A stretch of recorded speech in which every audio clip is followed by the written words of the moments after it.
Waktu lalu, Badan Meteorologi, Klimatologi, dan Geofisika atau BMKG telah memprediksi bahwa akan terjadi kemarau kering di Indonesia. Dan dikabarkan pemirsa bahwa di Bendungan Katulampa yang berlokasi di Bogor, Jawa Barat ini sedang mengalami kekeringan. Bahkan debit airnya bisa mencapai titik nol. Banyak wilayah Indonesia yang dilanda kekeringan, kalian harus tahu apa saja penyebabnya. Netizenisme, dilansir dari bobo.id, beberapa hari terakhir cuaca di siang hari sedang panas. Hal ini tentu saja bikin tubuh gerah dan tak nyaman. Lebih dari itu, ternyata ada beberapa wilayah di Indonesia yang saat ini sedang dilanda musibah kekeringan. Mulai dari Bogor, Mojokerto, Pacitan, hingga yang kondisi lingkungannya paling parah dialami wilayah Papua Tengah. Oleh karena itu, bantuan air bersih terus disalurkan ke wilayah-wilayah terkait untuk membantu masyarakat. Lalu, apa saja yang menyebabkan kekeringan panjang kali ini? Berikut informasi selengkapnya. 1. Letak geografis. Tahukah teman-teman, ternyata kekeringan bisa disebabkan oleh letak geografis suatu wilayah atau negara. Contohnya, Indonesia.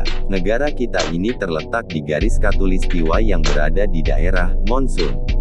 Monsun merupakan fenomena alam yang sering menyebabkan terjadinya perubahan iklim secara ekstrim. Perubahan inilah yang kemudian dapat menyebabkan timbulnya hawa panas dan angin, terutama saat musim kemarau. 2. Curah hujan rendah. Seperti kita ketahui, Indonesia merupakan negara yang mengalami dua musim, yakni musim hujan dan musim kemarau.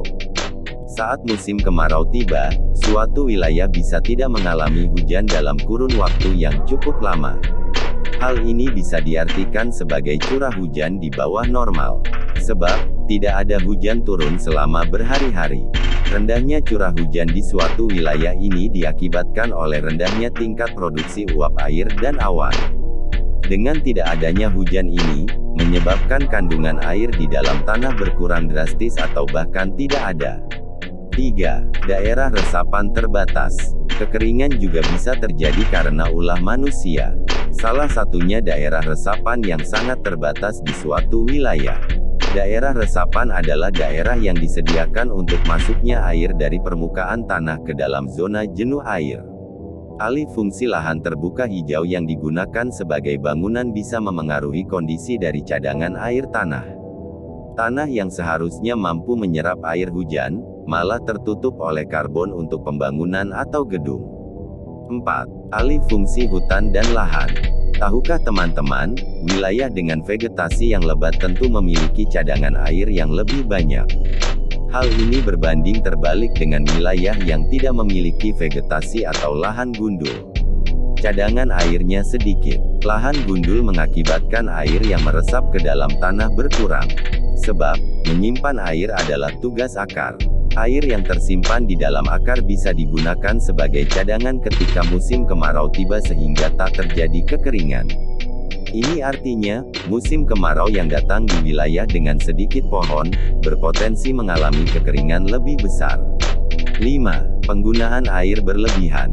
Tahukah teman-teman, ternyata boros dalam penggunaan air bisa berimbas pada kekeringan di beberapa daerah. Dampak akibat penggunaan air yang berlebihan ini dapat semakin parah ketika musim kemarau tiba di wilayah itu.